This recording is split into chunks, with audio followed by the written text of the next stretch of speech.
Hello, and welcome to Bangladesh Feminist Oral History Project, an initiative by Bangladesh Feminist Archives. I'm Tanvir Anoy, an academic, author, archivist, and activist, and I'm honored to host today's conversation. This project is dedicated to preserving the voices of feminists who have shaped and continue to shape feminist and social justice movements in Bangladesh and beyond. Through these conversations, we aim to document their personal journeys, struggles, and contributions to feminist movements, ensuring that these histories are archived for future generations. For this episode, we're excited to feature Swatil Mahmud, a communications professional, social justice advocate, and the founder of Swayong, a nonprofit operating in both Bangladesh and Canada. Through her work, Swatil has used storytelling, communication, and advocacy as tools to challenge systemic injustice and amplifying the voices of marginalized communities. Shatil's career reflects a deep commitment to using communication as a force for social change. Today, she will share her journey, insights into feminist activism through storytelling, and power of communication in shaping movements for justice. Shatil, let's start with your personal journey. What first inspired you to engage in social justice and feminist activism? Hi, Anoy. Thank you so much for having me today. And as always, it's a pleasure to talk to you and to talk about the work that we do. And obviously, I want to start by giving you a shout out for um, not just giving voices or a platform to us, but also making this an active decision that you do, that you want our voices to be heard. So thank you for creating this platform for feminists like us. Um, to talk about my personal journey, well, I was raised in a feminist household. Both of my parents are feminist, and hence they gave that learning, that kind of teaching to us when we were kids. However, if I have to say what led me to social justice and this journey of feminism that I've had in Bangladesh, I have to go back to quite a few years ago, at least a decade ago, when I was just 16, 17. And I don't know if you remember, but there was this big debacle. There was an issue back home in Bangladesh where the Lady Justice statue at the Supreme Court became a huge issue in the extremist community. They said that a statue of a woman who's standing there and her body is exposed, she's not covered, and it shouldn't be there. And I was so young, I was a teenager, and I started thinking that this is not a real woman. This is a statue made of stone. Why are all these men protesting against it and objectifying an object? So that kind of made me start to think, come out of my comfort zone and think that something is wrong with how our society is at this moment. If a statue is being treated like this, it made me wonder how real women, children, and girls are being treated in our society. And that also kind of opened my eyes towards the extremism that was happening in Bangladesh at that time. And the statue, unfortunately, was removed. It did get removed at certain point, and I think they brought it back. And then, it's always a topic of discussion about the statue because it's Lady Justice. And it's a statue, and it makes sense that it should be at the Supreme Court, but it became such a huge issue for nothing. And that was when, as a very young person, impressionable person, my eyes opened. And that was the specific year that I started my activism and advocacy. Thank you, Shatil. And yes, I do remember that removal of that statue, and that was really, really troubling. I think that is one of the moments I kind of like had this awakening that like something is not okay. Okay, so when the government kind of like collides with them and kind of like, made this whole situation about, us versus them, then I started like thinking that like, nope, this is not okay. You cannot like, allow to this happen. And now it happened. And then the series of things happened after that, right? That was kind of like one of the main events to kind of escalate the situation that Mhm. about the things we are just experiencing right now. Thank you so much for sharing that, Shatil, and I really do share your sentiment with you. And thank you so much. You're starting your feminist activism. We really, really need you, right? So were there particular experiences or influences that shaped your commitment to using communication as a tool for change? Um, I think what you have to understand is we as children, we learn from our adults and our surrounding, right? So, like I said, my parents were feminists and I was raised in a very feminist household.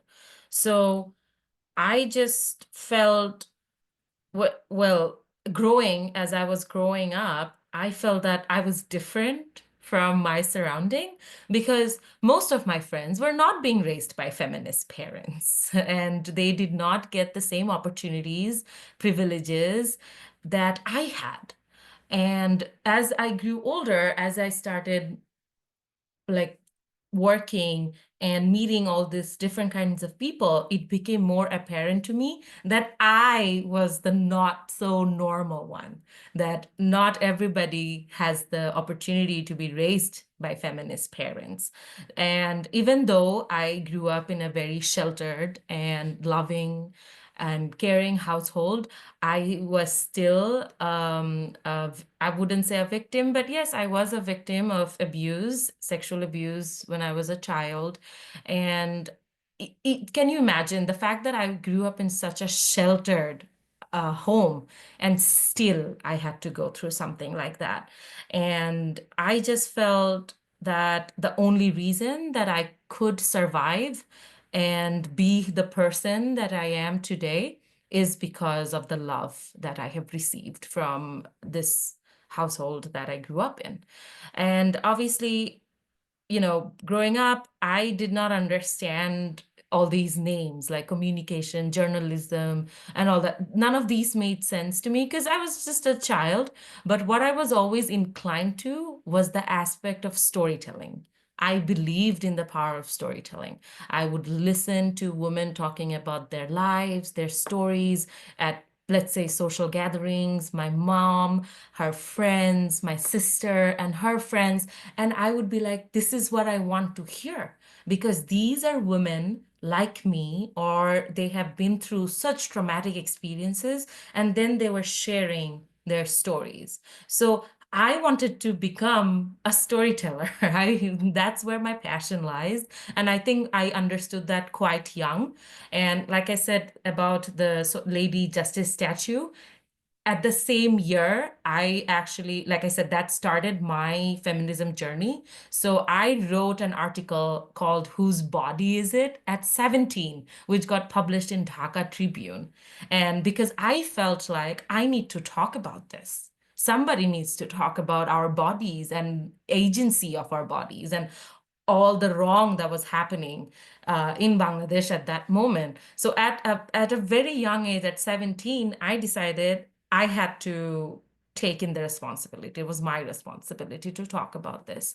And I guess from there, the storytelling part made me want to become a journalist. And then I got into communication because I felt well, it's not just the writing skills, I needed more skills to ensure that stories from wherever, from root level, from grassroots level to privileged backgrounds, everybody's stories needs to be heard.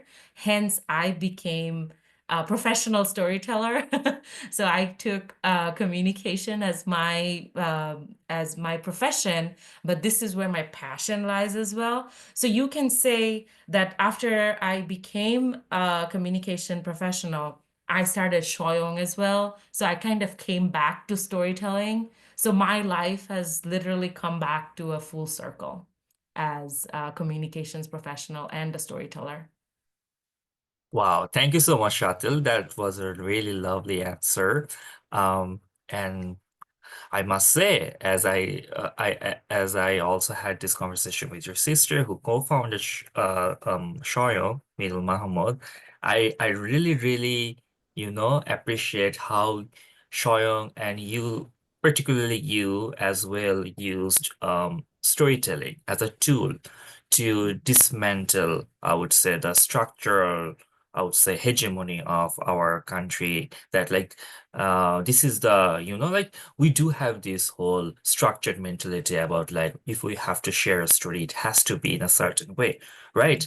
Like stories needs to streamlined, right? Or like stories has to be like in a certain way to be shared.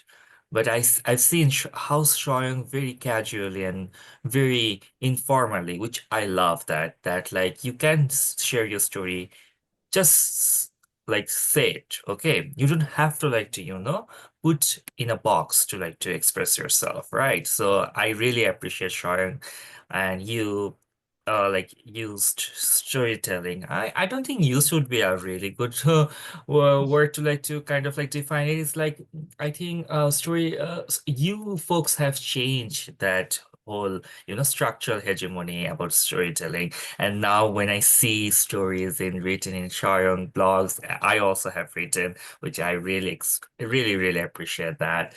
And breaking the stereotype about like storytelling has to be fictional all the time. No, it's not. And it's a very powerful tool to like to express feminist, I would say, expressions, right? So thank you so much for doing that, Shatil. So my next question to you would be like, how do you see storytelling and communication playing a role in advancing feminist movements? So if I have to talk about what Shoyong is today, I kind of have to go back to a couple of years ago, even before Shoyong itself became an organization or a movement. I used to work at Save the Children in Bangladesh back in 2019, and I was this young, freshly graduated, impressionable person, and my passion was to work in the nonprofit, and that's what I was doing. But I was still the communications person for a few projects for the education sector in Save the Children. And we had to send updates to our donors, like quarterly or after 6 months, or yearly updates to our donors. And we would highlight case studies of the beneficiaries or the people that were being impacted by these amazing projects that Save the Children does in Bangladesh. And as a communications person and a storyteller myself, I identified a gap, which was the stories of these people from rural communities were coming from, let's say, the people working in the offices. So they would bring those girls or students in, and they'll ask a few questions, and then they will craft a story for them. And I personally identified was that these stories did not feel authentic. These case studies, I felt so. So my boss, Merunar Shopnapa, who is an amazing human being and she still works at Save the Children, I told her that, Appa, why don't you give me the opportunity to speak to our beneficiaries directly? Can I speak to the people of the community directly? And she said, well, you know where they live, right? I was like, in Cox's Bazar. And she's like, well, yes, but it's not the Cox's Bazar that you are used to. It's a very different environment. I was like, well, I'm a nonprofit employee and I have to learn how to do this thing. So send me.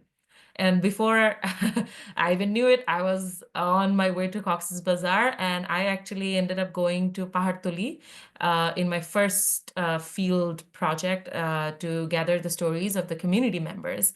And I sat down with the community members myself, and I told them to share their stories. I said, there is no right or wrong answer to a story. This is your personal story. Tell us, how do you feel? How have we impacted your life? or your children's life through our project. And we would sit down in their utans in front of their houses, and we would just talk for a couple of hours. I would just talk to them, get notes. I would have my recording on my mobile phone, and I would just get their stories from the grassroots in their own words. And I personally felt that that was the biggest impact I could do as a communications professional, was bringing real stories from the grassroots communities. So our donors, people who are actually putting in money and resources into the development of Bangladesh, they have to know what's happening in the grassroots. So I went back to a couple of years ago, even before Swayong was formed, because I understood that there was a huge gap in the development world where real stories were not heard. And I decided to use my experience and my solution to addressing this huge gap, which was storytelling. And I have applied that to my feminist movement as well.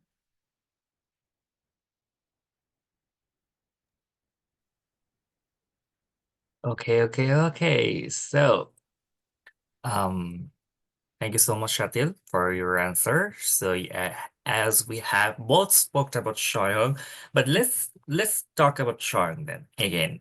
So, you founded Shoyong, a nonprofit dedicated to amplifying real life stories. So, what led you to create this platform, and how does it contribute to the social justice? I know you have spoke a little bit about it. I would like to have the full conversation about why Shoyong and how it just like turned into a really giant tree right now. Yeah, thank you, Anoy. So Shwang started his journey back in 2020, and June 4th was the first day our first story ever got published on Shwang platform. Now, I have mentioned this, that I am myself a survivor, and for years, I just did not know how to share my story. I did not know where. And also, I did not know if I was allowed to share my story. And I did not want young girls and women and people from other marginalized communities to grow up the same way. I felt that our stories need to be told, our stories need to be heard. And hence, during the middle of the pandemic, I decided, along with the co-founder of Showing, my sister, that this was enough. We have to do something. And because, like I said, I had my passion of storytelling since I was a child, and I decided to do just that. I wanted to share the stories of real women who have real problems in their lives, and the women around me, the people around me, they have phenomenal stories to share. And I just thought it would be a waste if these stories do not get heard.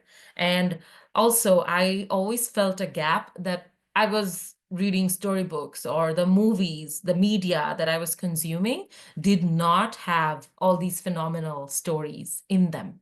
There was this huge gap. And I just felt that we need to change that.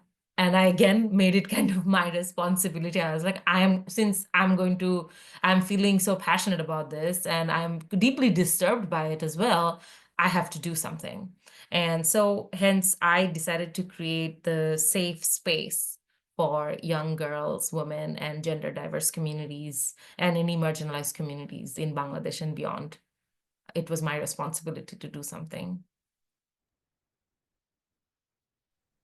And we're very grateful that like you have created Shoyong and now Shoyong is thriving and giving voices to voiceless people, right?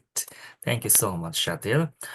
Can you share an example of a campaign or initiative through Shoyong that had a significant impact in addressing gender justice issue? Mhm. Um, I would like to talk about our first storytelling campaign, which was My Body, My Choice, Breasts and Bra Related Stories. Now, I don't know where I get all this power and fierceness in me. I definitely have to give it to my mom and all the other amazing women who raised me. But I just felt like, why aren't we talking about our bodies? Why aren't we talking about our breasts? And when I say that, I don't only mean sexually. There's so much more to our bodies than what the mainstream media or the society assumes. So I decided, hey, if we're gonna, break the glass ceiling, if we're gonna start this movement, start talking about things that we are not supposed to talk about, let's start with the most thing, like the thing that nobody wants to talk about, women and their bodies and their agency. So that was the first storytelling campaign that Swayong did. And unknowingly, being completely honest, unknowingly, we started a movement. And Swayong became a movement in Bangladesh. And we literally we were getting so many stories. We didn't have a team back then. We had nobody. It was just me and my sister working. And we were like, okay, we cannot take any more stories. We're out of capacity. And that's, I think, told me that it's just not me. There were others who were involved in this movement with me.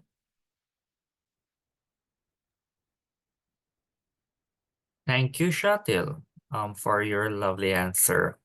Um, Now we're moving to another question. I hope you're doing okay.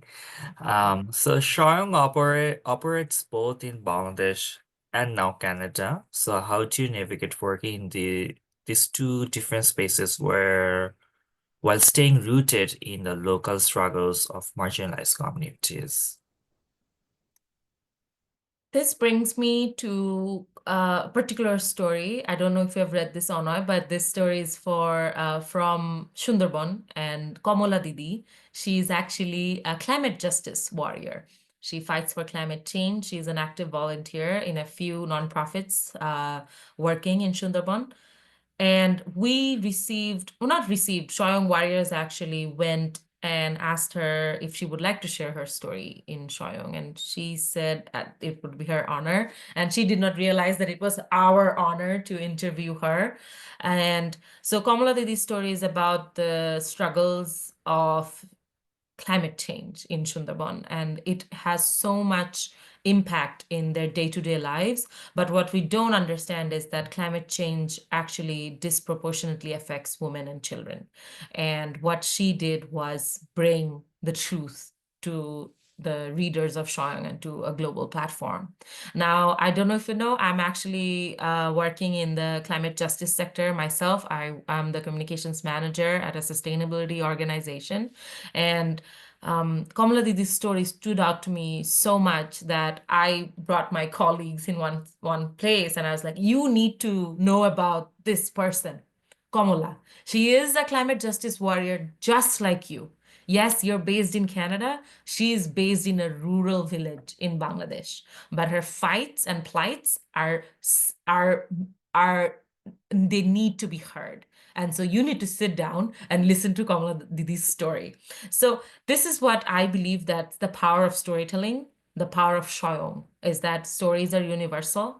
And what I do personally, because I am so deeply rooted to my country, to my culture, to the people of Bangladesh, even while I'm out of Bangladesh, it's my duty to bring the stories of our women and diverse communities to the world.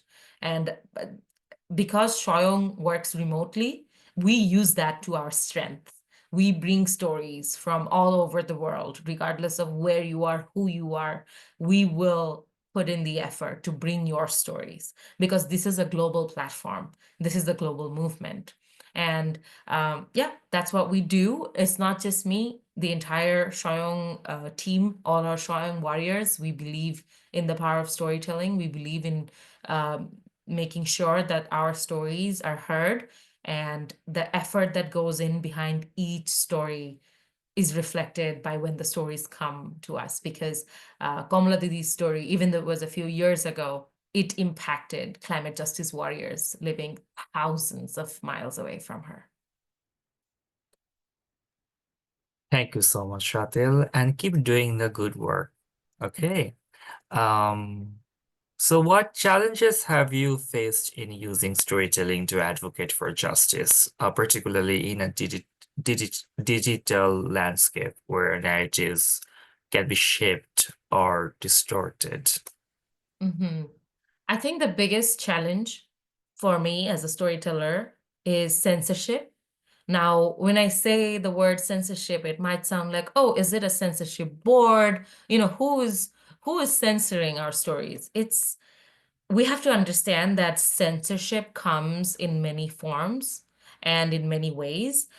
Even though, because like I said, I grew up in a feminist household, so I did not have to face that barrier. But once I started Shoyong, I realized that censorship is not a formally established organization that tells you what you can say and what you cannot. Censorship actually comes in many shapes and forms. For example, the censorship of the mind and the spirit.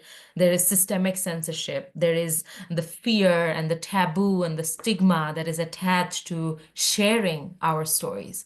If you ask a survivor, if you ask a rape survivor or a sexual assault survivor that tell us your story, even if that person has a lot of power within, it's the society or it's their family, it's their partner, it's their office that censors them.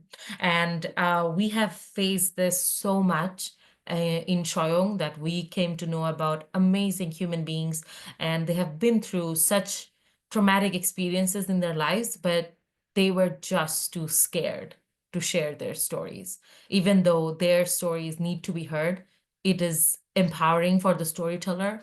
Also, other people going through similar experiences need to understand that they're not alone in this world, but it's our censorship in not just Bangladesh, but it's a global issue that restricts people from sharing stories.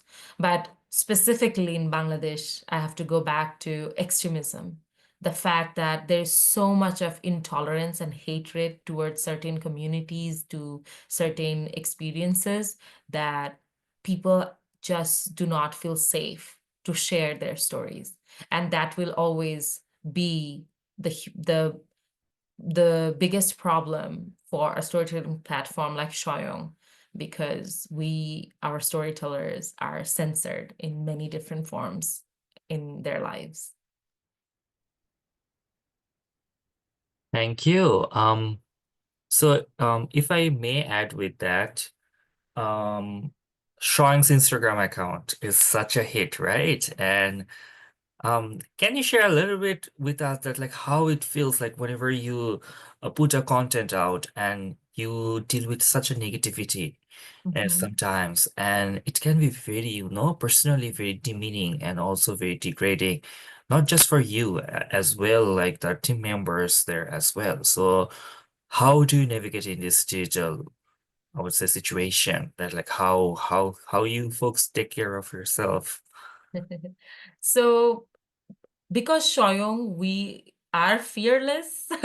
We do end up sharing stories that, especially from LGBTQ communities or in anything in Bangladesh, if you start talking about a woman, her body, her life, you will get a few hate comments and rape threats, death threats. These are so casually done in Bangladesh on social media because it's so easy to comment just on your phone or to write a few nasty words on your keyboard and just send it out.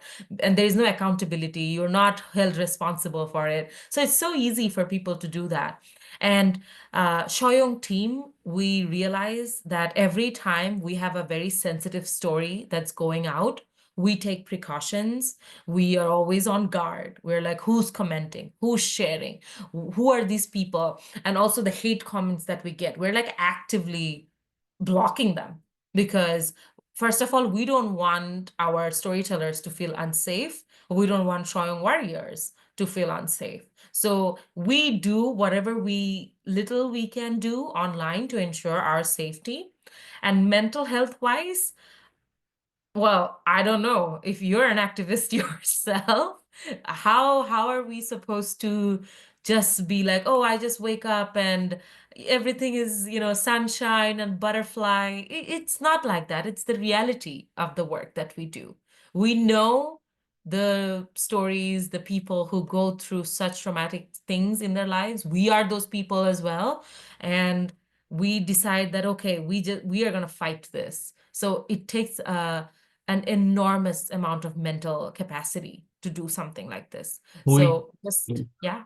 we kind of like immune to like hatred, so like it doesn't mean anything to us, right? Like in one, oh, another sunshine day about like seeing death threats or rape threats, right? More like that. Just Yeah. a casual day in That's Dhaka. just a casual Yeah. deal. But I really wanted to like to shout out to your team and whatever Showing is doing digitally. I'm really, really, really kind of like proud of you all, and thank you so much for being this particularly fearless, right? I'm not kind of promoting any Taylor Swift album, but yes, being fearless is really great. So that's why this question I really want to ask you is that how do you ensure that storytelling within Showing remains ethical, centered on the voices of those directly impacted, and not just a means of representation? Mhm. To answer this question, I have to give a big shout out to Swayong Warriors. So, Swayong Warriors are the volunteers at Swayong who work day and night to ensure stories from marginalized communities get heard. And y- you have to understand that collecting stories, like I said, the censorship, the stigma, the fear of sharing your story is so prominent in a country like Bangladesh that it is actually a huge task for Showing Warriors to collect stories. So every time we start a campaign or they feel passionate, like, oh, we need to talk about this, we face such a huge amount of backlash and censorship. So what Showing Warriors do is that they rise above all of that. They go above and beyond to collect real life stories of real people. And they do this through a variety of tools. They call them, they visit their homes, they buy that person mobile data so they can get some internet and they can call on IMO or any other those free message softwares. So they are always giving their 100% to bring the stories. So this is why they're doing this is because they want to go and ensure that marginalized communities have the same level of access to Shoyong as a platform. Now, somebody obviously who's living in Dhanmondi or Gulshan, it's so easy for them to get on a call or they can get on their laptop and share their stories, but that's not where we restrict our stories to. Our storytellers come from grassroots organizations. They come from remote villages and rural areas, and the only way we ensure that their voices get heard is by this um, the resilience of Showing Warriors. They go above and beyond to ensure that these stories are heard. And the other thing that we do is we do not believe that stories of a story of self should be written by somebody else. So our storytellers are their story writers. They tell us their story, and what we do is ensure that the source, the storyteller, the story itself is as authentic as it can be.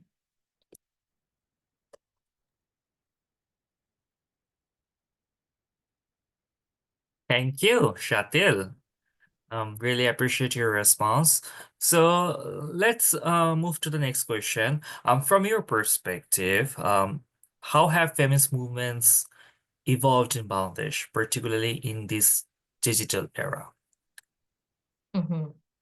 Um, I- I'm still a young feminist, and my feminist journey has only been, I would say, a decade. It's very hard to say that I have experienced evolutions in my lifetime, in my journey as a feminist activist or an advocate for feminism. I feel like I haven't been here in this sphere long enough to see evolutions happening.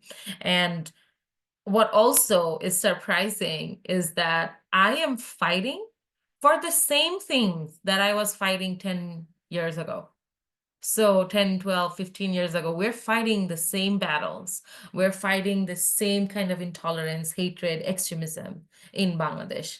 And it's very hard to say that, oh, it's hard to put a positive lens to this, that this is all the differences that we have made. These are all the achievements we have in our basket. I personally, as a feminist activist, I cannot say that because I am still fighting for the same thing. What do you and I want? We want everybody to have equal access, equal opportunities, respect, resources, education. We want girls and young children to be safe inside and outside of homes.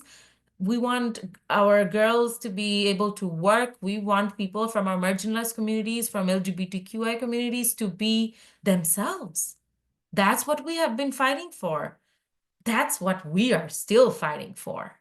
So it's very hard to say, even in this digital era, our challenges remain the same. I would just say the challenges have taken a digital turn. So, like your previous question, is all this hatred on Instagram and all that. Now it's an added challenge because we are so digitalized. Yeah, thank you so much for sharing that. Um, so what role do you see organizations like Swayong playing in fostering feminist solidarity and advocacy in the future? Like I said, Swayong is not run by me. It's run by a group of very active Swayong volunteers, our Swayong warriors, and they are a community of youth feminist leaders. They are a force on their own. And I have known them for years now. Well, Swayong is soon going to be 5 years old, and they have grown with us.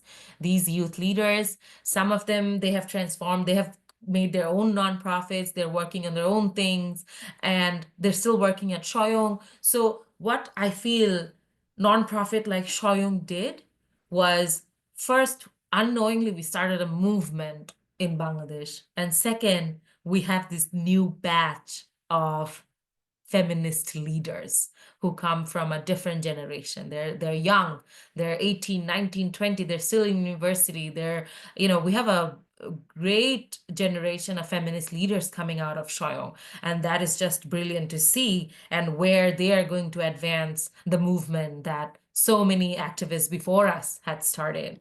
And another thing that Swayong does is we started a Swayong book club called Read and Resist, where we actually read feminist books written by feminist writers. And that is something I felt, again, unknowingly, we started a movement. We have so many active members. They gather monthly in Dhaka and they meet up and they talk about feminism and feminist books. So we have created, Swayong has created a platform for readers and leaders in Bangladesh. And thank you so much for doing that. As an academic myself, it's really important that like first we really need to like to make accessible the feminist oriented, I would say, texts in Bangladesh because of like if people do not read, if people don't have the exposure to the text, so how they're going to like to change their mind, right? Because they are very much consumed by very misogynist, very male chauvinist, I would say, contents all the time. So they really need something, and also not a very much like I would say very intellectual or very elitist, I would say, text. They really need like comprehensive text which they can understand. Like we need to like to communicate with people with their own languages, not just Yes, like, just a rhetoric. Thank you so much, Shams, for absolutely. doing that, and Shoyong for like, shout out for Shoyong for doing that. Okay. So how can grassroots activism and digital storytelling intersect to create more inclusive feminist movements? Like, what's your opinion on that? So for me, as a storyteller, all the stories on Showing platforms have the same value. So it doesn't matter, like I said, where the stories are coming from. Is it coming from grassroots? Is it coming from a very privileged community? Stories have value to Shoyong and to me. And I, as the founder of Shoyong, I'm constantly on the lookout to ensure that the accessibility is there. So because I come from a privileged background, because I recognize my privileges, it is again my responsibility to ensure that the huge gap that we have between the marginalized communities or the grassroots to the privileged communities, and they both have feminist leaders and feminism movement in them. But the gap that there is, obviously the one who has the more opportunities and resources need to reach out. Hence, I am always trying to do that. And I would definitely, it's a hope that all the other organizations that are functioning in Bangladesh right now understand their privileges, and they understand that they have to make the way for those who do not have as much as resources.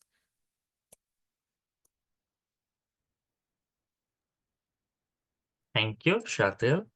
I think we are kind of like a little bit into our discussion, but then again, I really do have three more questions for you. Okay, so brace yourself.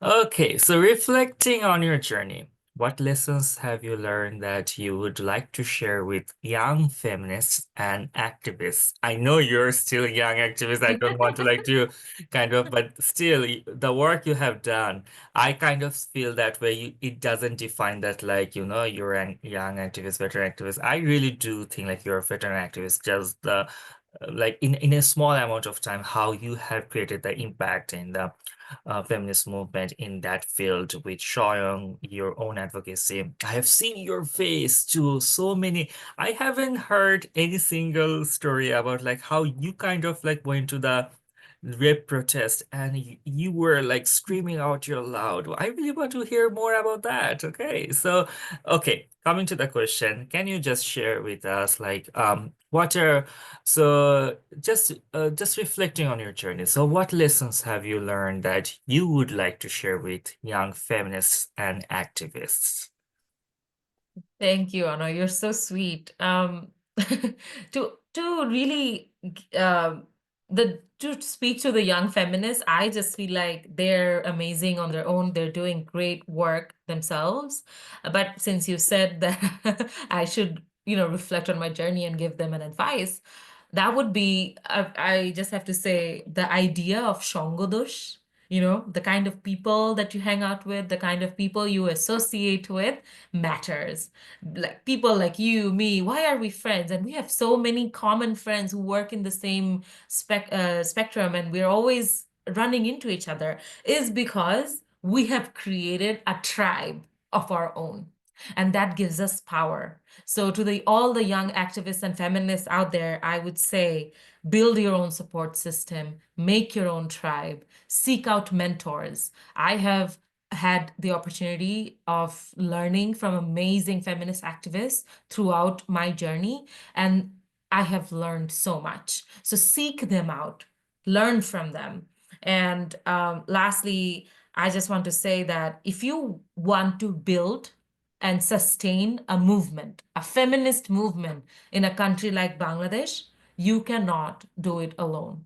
You have to get your tribe. You need that support, you need that power.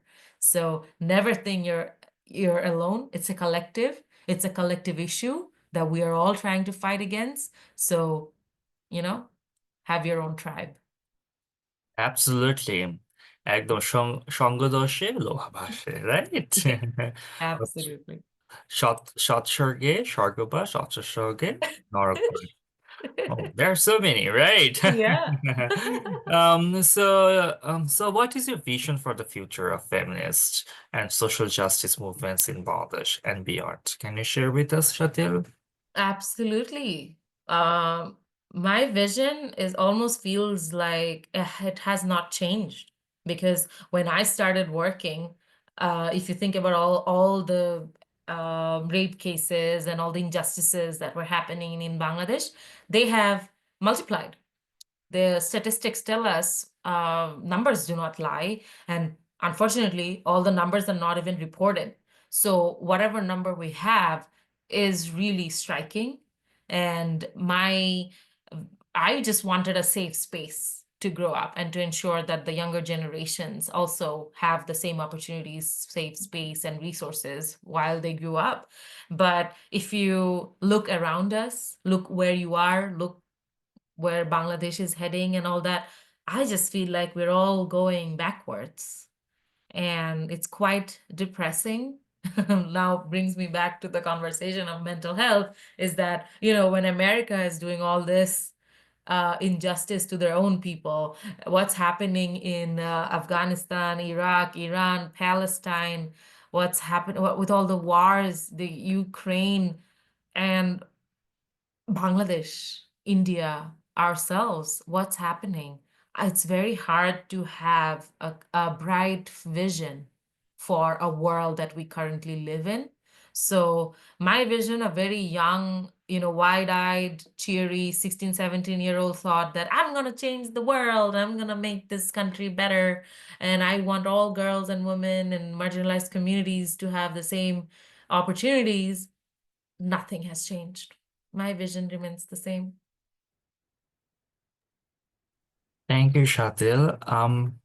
So finally, is there a particular story or experience that encapsulates the essence of your feminist journey, something that has stayed with you over the years? Now, you just mentioned Rage Against Rape, and even when I think about that day, like the moments, the leading to that day, it still feels, I still get goosebumps. It was so real. It was so powerful and strong. The fact that uh, such a traumatic and horrible thing happened to a woman, and everybody was quiet. So we had to shake the system. We had to come together as a collective. Like I said, the power of solidarity, the power of collective was so obvious when we gathered in front of Bangladesh Parliament and we raged against rape. Rape culture in Bangladesh was, even now and back then, it was something that we just, as feminist activists, we just could not stay quiet about. And when I was handed the megaphone and I was like, speak. Something just went on inside of me, like somebody switched a button. I was like, I have to rage. I have to speak up. I'm a survivor. And for years, I never knew that I could come in the middle of the street in front of the parliament and talk about my journey, my story. And there I was. I forgot everything else and I was angry. I was the definition of an angry feminist with a megaphone in their hand. And I got to scream. I got to let out my frustration. I told everybody over there that this is not my problem. I did not create this for me. You did. So it's your responsibility to own up. No more. I am not taking this responsibility anymore. My friends are not making me unsafe. I am not putting myself in unsafe situations. You are doing this to me. And you did the same to a 4-year-old Shatil. So I'm not just gonna let you get away with this anymore. So if you have to say from my work, that was probably a milestone, a landmark, a day that as a feminist activist, I will never forget. Thank you, Shatil. Any last words? Yes, my last word is for activists and feminists like you, like us, Anoy, um, especially also those living in diaspora. It is quite hard to be away from home, from our loved ones, from our culture, from our roots. But I just want to say, no matter where you are, wherever the feminists of the wonderful country that Bangladesh is, wherever we are, we never forget our roots. We bring our roots, we bring the stories of our roots. And I just want to give a big shout out to somebody like you who relentlessly does that. You just don't get tired, Onoy. You are such a force. And you, even for this talk show, you're like, are you coming? You have to come. The way you motivate your peers is something for me to take learning from. I learn from you. I I I make the effort and time for you, and I know you do so much for all of us. So, Onoi, please, I would like to have the opportunity to work more with you, to hear your stories. And I can't wait for your next book. Just, I don't know when it's coming, but I'm your fan, so I'm just waiting. Thank you so much, Shazli, for being so nice. I just want to say, I really want to celebrate people. That's something I really want to do, and I think you folks do so much that, I think, I have a thirst of archiving. So uh, it feels like the people who are doing so much, they're not being archived or being, I would say, preserved that much. So our young generation and the generation will become coming to us, what they will be looking up to that, right? I kind of lacked from that. So that's why I want to Same. to archive my peer stories, right? So that's why maybe like a 15 or 16 were online who were very confused about gender identity, sexual orientation, or I would say ideologically, right? I'm a Mhm. very proud, feminist queer person right now, but it took a lot of time to to get to this particular situation. So I really, really, really want to to create archival of work where feminists like you, Shatil, so people can go back and say oh my, I really want to be like Shatil, right? So these are the kind of work I really want to do. I really want to to create a, you know, like a, l- l-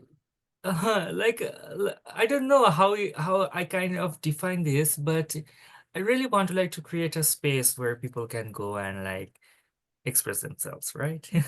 Thank you Yeah. so much. And learn. There's so much, like you said, archiving. Like I grew up thinking people like me don't exist.